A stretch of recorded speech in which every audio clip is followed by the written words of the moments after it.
karere ka Nyarugenge umujyi wa Kigali.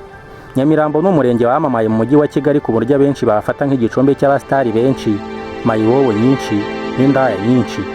Reka nk'uhe urugero, ubwo nahagiraga bwa mbere umwaka wa 2018, Nyamirambo ubwo natangiraga kuhaba nabonye ko ari ahantu hihariye kandi hatandukanye n'ahandi hirya no hino mu gihugu. Nabonaga abasitari benshi, nkanahabona mayibobo zo ku mihanda n'abakobwa bicuruza benshi mu masaha ya nijoro. Igitangaje muri ibi ni uko nabonaga ari benshi cyane kandi umwe ku wundi batonze umurongo, bose bategereje abakiriya mu duce tuzwi nka Imatimba ndetse n'ahamamaye cyane hazwi ku izina rya Cosmos. Nubwo nabonaga ibi, nageze aho mbifata nk'ibisanzwe, ahubwo ntangira kwiga uburyo ubuzima bwaho buteye n'uko umuntu yabaho. Nyamirambo ni ahantu haba ubuzima bworoshye kurusha ahandi mu gihugu. Si ibyo gusa kandi ni ahantu haba urujya n'uruza rw'abantu rwiganjemo urubyiruko n'abakuze baturuka mu bice byo hirya no hino mu gihugu. Nyamirambo iyo witegereje neza usanga ikigora benshi ari ahantu ho kuba, kuko usanga amazu yaho ahenze cyane.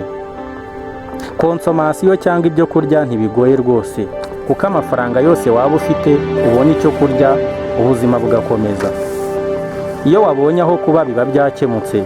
Kuba i Nyamirambo bisaba gutekereza bidasanzwe, ugashaka aho wakura amafaranga nubwo yaba make ariko ukayabona. Urubyiruko benshi usanga bakora imirimo itandukanye yiganjemo gukanika ibinyabiziga, gukora intebe, gusiga amarange, koza imodoka na moto z'abakire n'ibindi.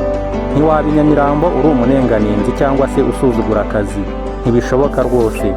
Nyamirambo niho haba inzu zitunganyirizwamo imiziki y'abasitari benshi mu Rwanda kurusha ahandi. Ese izina Nyamirambo uzi aho ryaturutse? Ni mu kanya.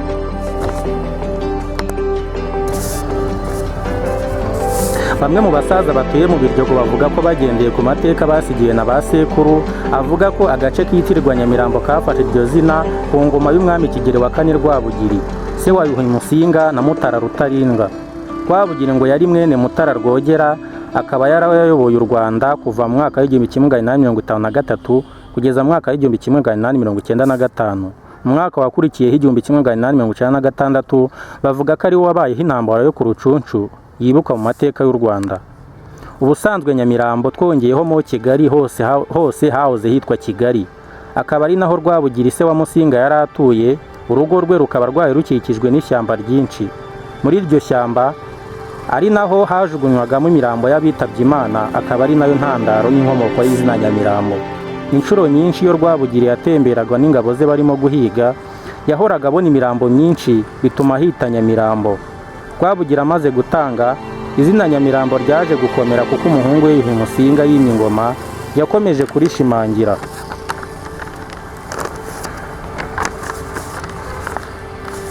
Hari abasaza bemeza ko umwami Rudahigwa amaze kwima ingoma yahinduye ibintu byinshi birimo kwimura abantu mu duce batuyemo abajyana mu tundi.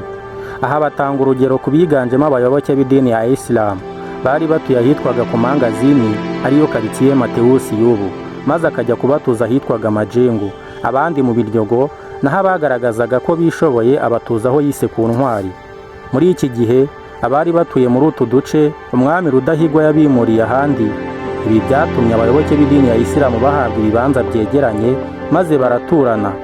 Aha bivugwa ko ari nayo ntandaro yo kuboneka ko abayisilamu benshi kandi baturanye.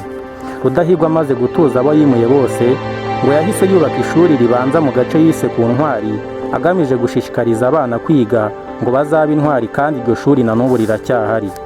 Umwami Rudahigwa ngo yakundaga ku Ntwari cyane kuko hari hatuwe n'abayisilamu bateye imbere bazi gutegura amafunguro neza kandi afite isuku, bigatuma ariho yiyakirira akahakirira n'abashyitsi be. Nari Yusufu Mugwaneza. Niba byorohewe n'iki cyegeranyo, kora subscribe kugira ngo ubutaha ujye ubona notifications za video zanjye. Mwakoze cyane.